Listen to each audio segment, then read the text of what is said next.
नमस्कार. मराठमोळी जीवन चॅनलमध्ये तुमचं सगळ्यांचं मनापासून खूप खूप स्वागत. आज आपण बटाटे वडे करताना अशा 2 टिप वापरणार आहे, ज्यामुळे बटाटे वड्यांच्या वरचं जे आवरण असतं पिठाचं, ते एकदम कुरकुरीत होईल आणि खायला सुद्धा एकदम टेस्टी लागेल. तर इथे मी 1 किलो बटाटे घेतलेले. बटाटे स्वच्छ धुवून आपल्याला थोडा वेळ पाण्यात ठेवायचं. म्हणजे पाण्यात ठेवल्यामुळे काय होतं, बटाटे असे कडक होतात आणि त्यानंतर ना बटाटे शिजताना त्याचं एकदम गाळ होत नाही. बटाटे बुडतील एवढंच कुकरमध्ये पाणी घालायचं आणि अगदी 5 ते 6 शिट्ट्या करून 80% आपल्याला बटाटा इथे शिजून घ्यायचा. बटाटा शिजेपर्यंत आपण इथे पीठ करून घेणार आहे. थोडासा अर्धा चमचा लाल तिखट, चिमूटभर हळद घातलेली आहे. हळद मात्र आपल्याला इथे कमीच घालायची आहे. थोडासा हिंग घालायचा आहे. अर्धा चमचा ओवा मी इथे हाताने चोळून आपल्याला यामध्ये घालायचा आहे. आणि बटाटे वडे करताना शक्यतो आपण काय करतो, सोडा वापरत असतो, पण इथे सोडा न वापरता आपण पापड खार वापरणार आहे. तर छोटासा एक ढेकळा मी इथे पापड खाराचा घेतलेला आहे. पापड खार घातल्यामुळे काय होतं, बटाट्या वड्याचे वरचं जे आवरण असतं ते कुरकुरीत होतं आणि दुसरी गोष्ट म्हणजे बटाटे वडे तेलकट अजिबात होत नाही. चवीप्रमाणे आपल्याला त्यामध्ये पाणी घालायचं, मीठ घालायचं आणि नंतर ना पाणी घालून आपल्याला हे सगळं पाण्यामध्ये सगळ्यात पहिलं आपल्याला हे मिक्स करून घ्यायचं आणि त्यानंतर ना आपल्याला इथे पीठ घालायचं. आता सगळ्यात पहिलं आपण पाणी का घातलं, तर पापड खार घातल्यामुळे पापड खार हा पाण्यामध्ये विरघळण्यासाठी सगळ्यात पहिलं पाणी घालून खलून घ्यायचं आणि नंतर पीठ घालून आपल्याला चमच्याने किंवा हाताने पीठ इथे खलून घ्यायचं. आता बटाटे वडे करताना बेसन पीठ आपल्याला कसं खलवायचं आहे, तर ते जास्त घट्टही नाही खलवायचं आणि पातळसुद्धा नाही खलवायचं, तर मिडियम खलवायचं या पद्धतीने. म्हणजे घट्ट आणि पातळच्या मधला जो बेस असतो त्या पद्धतीवरती बेसन पीठ आपल्याला इथे खलून घ्यायचं. आता सगळ्यात महत्त्वाची स्टीप जी बटाटा वड्यांच्या गाडीवरती जसे बटाटे वडे कुरकुरीत बनवले जाते, त्यासाठी सगळ्यात पुढची स्टीप आपण इथे बघणार आहे. त्यासाठी भाजीसाठी मसाला बनवून घेणार आहे. धने, जिरे आणि बडीशेप मी इथे अर्धा अर्धा चमचा घेतलेले. त्यानंतर मिक्सरच्या भांड्यामध्ये हे सगळं साहित्य एकत्र घालून घ्यायचं. आलं आणि लसूण मात्र आपल्याला बटाट्याची भाजी बनवताना तुम्हाला भरपूर तुम्ही घेतला तरी चालेल, कारण त्यामुळे बटाट्याची भाजीची जी चव असते ती खूप छान लागते. वड्यांची सगळ्यात जास्त गंमत कशावरती असते, ती बटाट्याची भाजी आपण कशा पद्धतीने बनवतो त्यावरती असते. हिरव्या मिरच्या, कढीपत्ता आणि कोथिंबीर घालून इथे आपल्याला मिरचीचा ठेचा बनवून घ्यायचा आहे. मिरचीचा ठेचा बनवून झालेला आहे. बटाटेसुद्धा आपले इथे शिजून झालेले बटाटे आपल्याला सोलून घ्यायचे आणि मॅचरच्या साहाय्याने आपल्याला हे बारीक करून घ्यायचे. आता हाताने का नाही घ्यायचं, तर बटाटा गरमसुद्धा असतो आणि पूर्ण 100% असा बटाटा आपण इथे शिजून घेतलेला नाही आहे. तर साधारणतः 70 ते 80% इतकाच बटाटा आपल्याला शिजून घ्यायचा, म्हणजे भाजी जास्त ओली होत नाही आणि मोकळी सुटसुटीत भाजी झाल्यामुळे काय होतं, वडा जास्त असा ओलसर होत नाही किंवा तो लगेच नरम पडत नाही. त्यानंतर कढईमध्ये आपल्याला तेल घालून घ्यायचं. आता भाजी परतताना तेल आपल्याला थोडंसं जास्त घालायचं आणि त्यामध्ये आपल्याला हा ठेचा घालून घ्यायचा. जिरी मोहरी घालून आपल्याला ठेचा चांगला परतून घ्यायचा तेल सुटेपर्यंत. त्यानंतर त्यामध्ये आपल्याला हिंग आणि हळद घालून घ्यायची.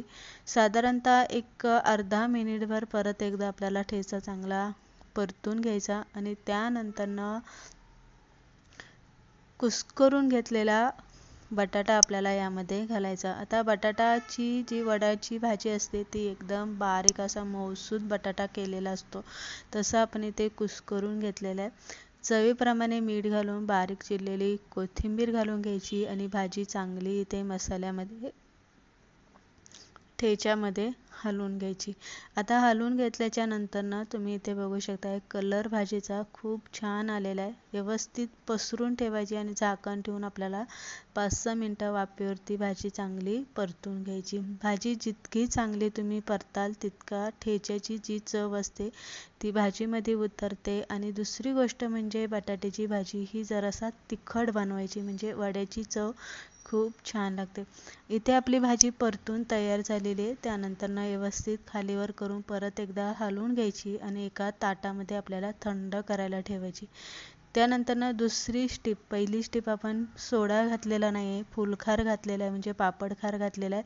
दुसरी स्टेप अर्धी वाटी मी इथे चण्याची डाळ आपली भिजत घातली होती, ती आपल्याला थोडंसं पाणी घालून रवळसर अशी वाटून घ्यायची. तिची पेस्ट आपल्याला डाळीची इथे करून घ्यायची या पद्धतीने. आणि ही पेस्ट आपल्याला वड्यांसाठी जे आपण बेसन पीठ घालून घेतलेले आहे त्यामध्ये हे घालायचे. यामुळे काय होतं, बटाटे वडे कुरकुरीत तर होतात, पण दुसरी गोष्ट म्हणजे वडे तेलकट होत नाही आणि वड्यांचं वरचं जे आवरण असतं ते एकदम प्लेन असं होतं आणि कुरकुरीतपणा त्याला जास्त येतो. पीठ इथे आपण खलून घेतलेले, डाळ वाटून त्यामध्ये मिक्स करून घेतलेले. भाजी आपली चांगली थंड झालेली आहे. थंड झाल्याच्या नंतरच आपल्याला इथे वडे बनवून घ्यायचे. आता इथे वडे आपण, तुम्हाला छोटे छोटे बनवायचे असेल गोल गरगरीत तर तुम्ही तसंही करू शकता किंवा असे थापून सुद्धा तुम्ही इथे वडे करू शकता. वडे इथे करताना जास्त पातळही करायचं नाही आणि जास्त जाडही ठेवायचं नाही, तर मिडियम असे आपल्याला पातळ, मिडियम म्हणजे जाड नाही पातळ नाही, याच्यामधला जो पॉईंट असतो त्यानुसार आपल्याला हे वडे इथे थापून घ्यायचे. तर इथे आपण वडे थापून घेतलेले. सगळ्यात पहिलं इथे वडे थापून ठेवायचे आणि त्यावरती झाकण ठेवायचं म्हणजे भाजी कोरडी अजिबात पडत नाही. त्यानंतर वडे तळताना यामध्ये काय करायचं आहे, 1 ते 2 चमचे गरम झालेलं तेल घालून पीठ परत एकदा हलवून घ्यायचं आणि त्यानंतर वडे इथे तळून घ्यायचे. आता हातावरती सुद्धा घेऊन मी वडे इथे तळून घेते, पण तुम्ही इथे चमच्याने सुद्धा हे वडे इथे तेलामध्ये सोडू शकता. वडे तेलात सोडताना तेल चांगलं तापलेलं पाहिजे आणि तापलेल्या तेलामध्येच वडे सोडायचे म्हणजे वडे तेलकट अजिबात होत नाही. आणि दुसरी गोष्ट म्हणजे वडे लगेच असे आवळले जातात.